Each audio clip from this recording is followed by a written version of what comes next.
Bapak-bapak sekalian, para alim ulama yang tak mampu kami sebutkan namanya satu persatu, ibu bapak, saudara-saudaraku yang dimuliakan Allah Subhanahu wa Ta'ala. Alhamdulillah kita bisa bersilaturahim dalam nuansa memikirkan yang meninggal dunia. Maka materi kita adalah pemuliaan jenazah. Di sini sudah ada yang siap jadi jenazah? Belum. Kan kita buat pelatihan jenazah. Berarti harus siap jadi jenazah. Siapa yang mau duluan?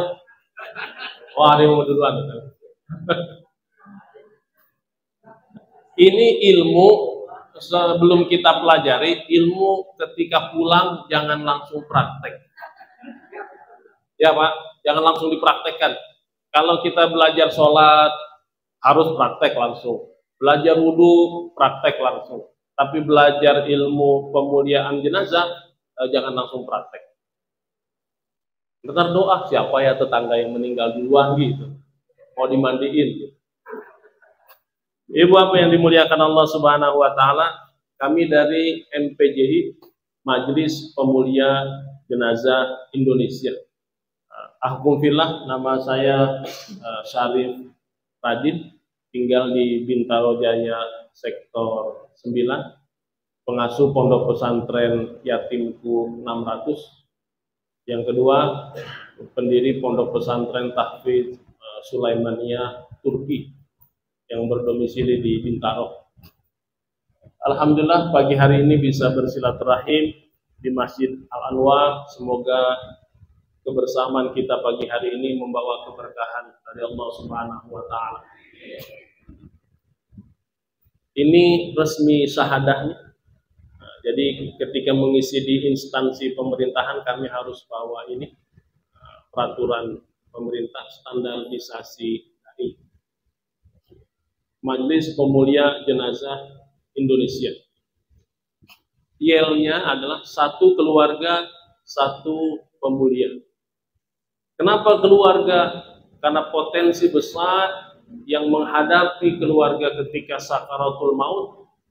Kalau suami sakaratul maut, istrinya harus ngerti. Kalau istri sakaratul maut, suaminya harus ngerti. Kalau orang tuanya sakaratul maut, anaknya harus ngerti. Itu ada ilmunya. Pembina kami yang pertama Ustadz Fadlan Garamata, pembina Majelis Pemulia Jenazah Indonesia. Mungkin sudah kenal semua, sebutannya Ustadz Sabun Mandi. Yang kedua, pembina kami Al-Habib Abdurrahman Al-Habsyi. Beliau berasal dari NTT tapi tinggal di Condet. Yang ketiga, pembina Majelis Pemulia Jenazah Indonesia Ustadz Luqman Al-Hakim Pontianak. Nah, ini kalau dilihat YouTube-nya sudah luar biasa. Ini bukunya, alhamdulillah bukunya sudah dipegang semua. Sudah direkomendasikan dari Ketua Alumni Mesir Indonesia, Tuan Guru Bajang, bukunya sudah sampai. Buku yang Bapak pegang juga sudah sampai ke Pak Anies Rashid Baswedan, sudah sampai juga ke Dr. Adi Warman Karim, juga Ketua MUI, Kiai Haji Khalil Nafis. Jadi sama buku yang Bapak pegang, sama juga dipegang beliau. Kita rekomendasikan kepada sahabat saya Ustadz Abdul Somad. Nah, itu sekilas tentang MPJI. Kita masuk materinya. Yang pertama, sakaratul maut. Kalau hari ini datang malaikat, siapa malaikat pencabut nyawa? Udah kenal Pak? Itu udah kenal Pak, Ijuil katanya. Udah kenal kan? Oh, kenal nama? Belum ketemu? Mau ketemu? Oh, belum. Datang malaikat Ijrail ke depan kita di Masjid Al-Anwar. Lalu malaikat Ijrail bertanya, Bapak, Ibu, jawaban kita umumnya tunggu dulu malaikat Ijrail. Kenapa? Belum nikah. Lalu menikahlah. Setelah menikah datang lagi malaikat Ijrail. Sekarang sudah menikah. Tunggu dulu, malaikat Israel belum punya anak. Punya anak 6, lahir anak ke-6, datang lagi malaikat Israel. Bagaimana Bapak Ibu sudah siap? Belum, anak belum pada nikah. Anak 6-6-nya nikah semua. Datang lagi malaikat Israel. Anak sekarang sudah nikah semua. Sudah siap? Belum malaikat, belum punya cucu. Ditunggu sampai cucu 12. Datang lagi malaikat Israel. Sekarang udah siap? Belum malaikat, kena cucu belum pada nikah. Nggak selesai. Tak selesai kalau ditanya maunya kapan.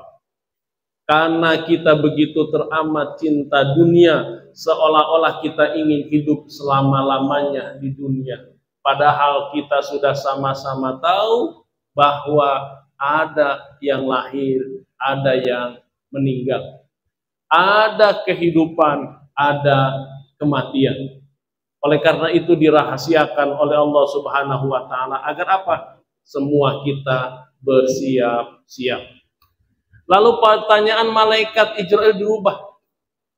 Sekarang bertepatan dengan hari Ahad, tanggal 27. Senin, Selasa, bertepatan hari Selasa, tanggal 29, ba'da subuh, yang hadir pelatihan jenazah hari ini meninggal dunia. Itu kata malaikat Israel. Kira-kira kita hari ini mau ngapain?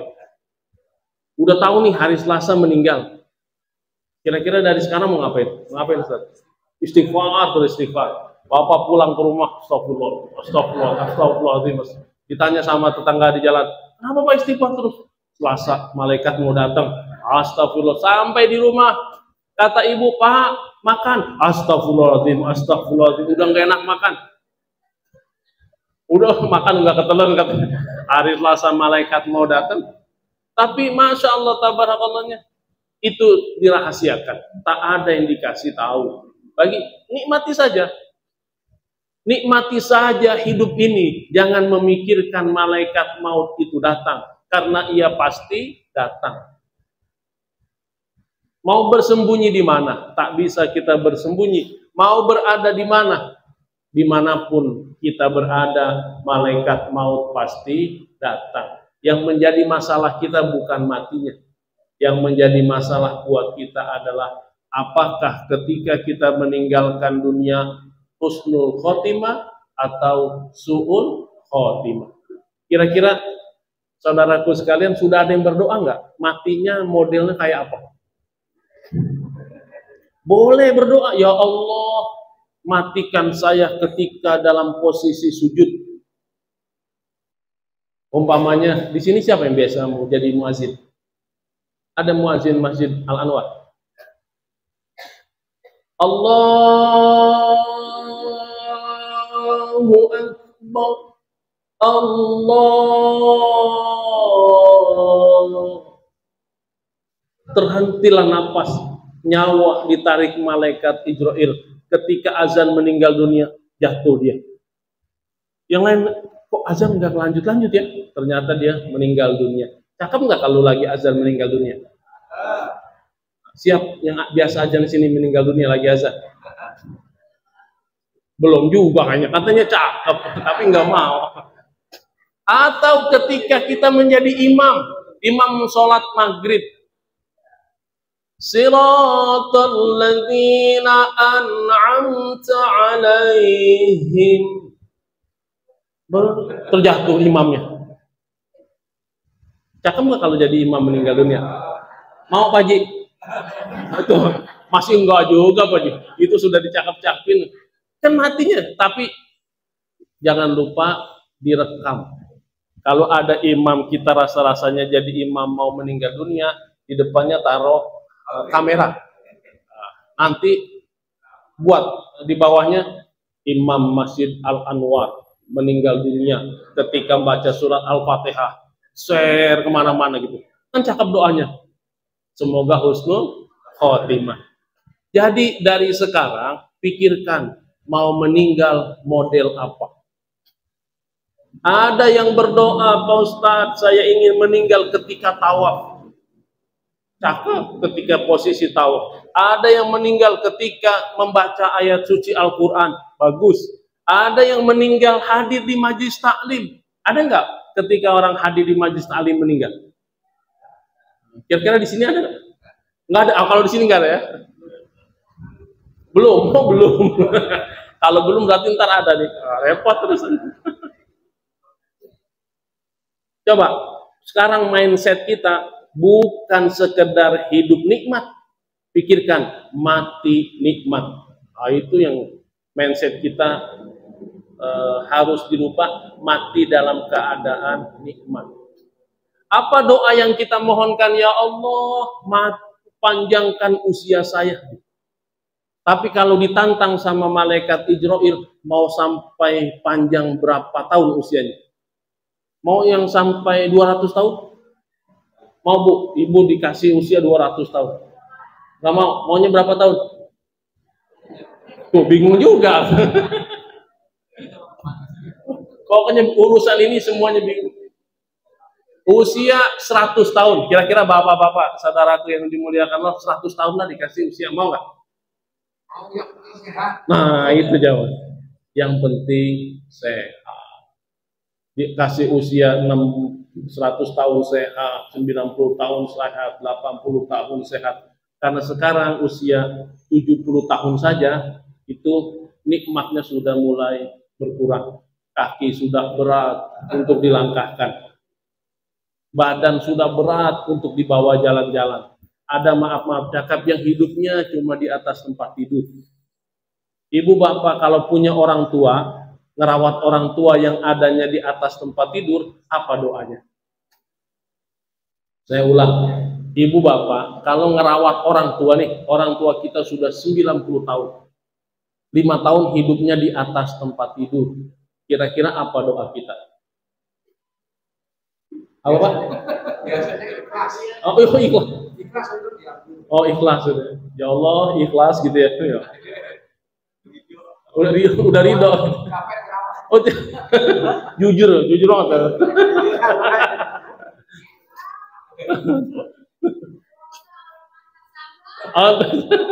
Semoga itulah ladang kita pintu surga yang paling mudah.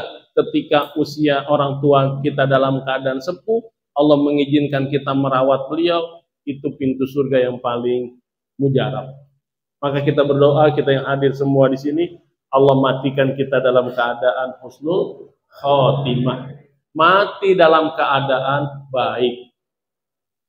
Lalu kalau kita sudah paham, ada doa-doa yang kita minta kepada Allah Subhanahu wa taala, minta doa husnul khotimah. Bahkan kita diajarkan doa keselamatan tiap hari. Mari kita baca sama-sama. Ikuti. Bismillahirrahmanirrahim. Allahumma inna nas'aluka salamatan fid din wa afiatan fil jasadi wa ziyadatan fil ilmi wa barakatan fil rizki wa taubatan qablal maut wa rahmatan indal maut wa maghfiratan ba'dal maut. Allahumma hawwin alaina fi sakaratil maut wan najata minan nar wal afwa indal hisab. Ada kalimat maut 4, wa taubatan qoblal maut. Ya Allah, sebelum saya mati, taubat dulu ya Allah, kasih kesempatan kami taubat. Karena salah satu usaha kita menghapuskan dosa dengan taubat. Apa kata baginda Rasul? Ma min muslimin yudnibu dzamban summa yatatahhar summa yusalli rak'ataini. Tidaklah seorang muslim dia berbuat dosa, maksiat kepada Allah, lalu dia bertobat, caranya mandi tobat, lalu dia mengerjakan 2 rakaat sholat sunnah tobat. Allah ampuni segala khilaf, salah dan dosanya otomatis. Jadi siapapun hari ini kita yang merasa punya dosa, jangan dipikirkan. Urusan kita adalah taubat. Karena tak ada manusia yang Allah lahirkan di muka bumi ini yang tak punya dosa. Semua pasti punya dosa, kecuali baginda Rasul. Kalau ada di hari ini saya adalah orang yang tak punya dosa, ia orang yang utama berdosa. Karena semua kita berdosa, tuntunannya satu, mau taubat. Kenapa Nabi Adam begitu mulia? Ketika dia bersalah langsung, apa doa Nabi Adam?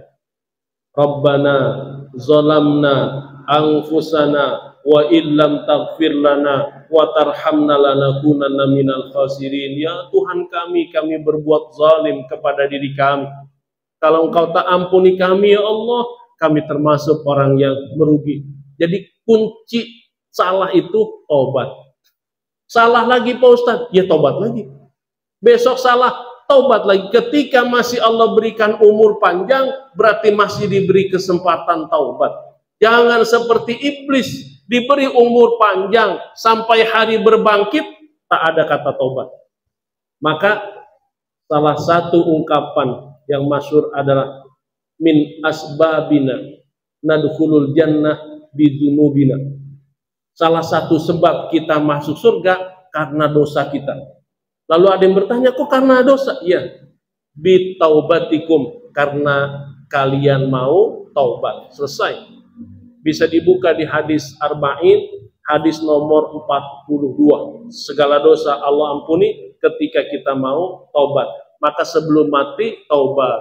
Ketika mau mati dapat rahmat. Ketika dalam kondisi mati, wa magfiratan ba'dal maut. Allah ampuni segala dosa kita.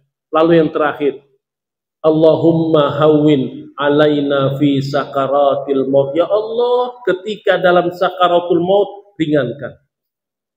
Apa sakaratul maut itu?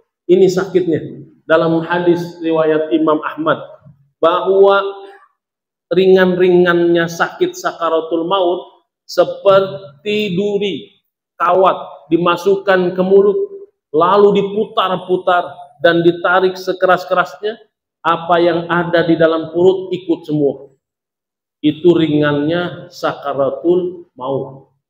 Kita baru kena silet, aduh, 2 hari 2 malam meriang, baru kena silet, ini kena sakaratul maut. Ada juga yang mengatakan, ini bahasa Al-Quran, kalla idza balaghatit taraqi, kalla idza balaghatit taraqi. Sekali-kali jangan. Ingatlah apabila ruh sudah sampai di tenggorokan, ditarik sama malaikat Ijrail dari kaki, lalu ke betis, ke perut, ke dada, sampai di tenggorokan. Ketika itu napas kita pindah. Yang biasa napas dari hidung pindah ke mulut. Maka kalau ibu bapak melihat orang yang sakit, tanda-tanda sakaratul maut adalah napas hidung pindah ke mulut. Contohnya, berarti itu sudah tanda sakaratul maut. Napas hidung pindah ke mulut. Mungkin boleh saya praktekkan. Satu orang, siapa yang siap praktek sakaratul maut?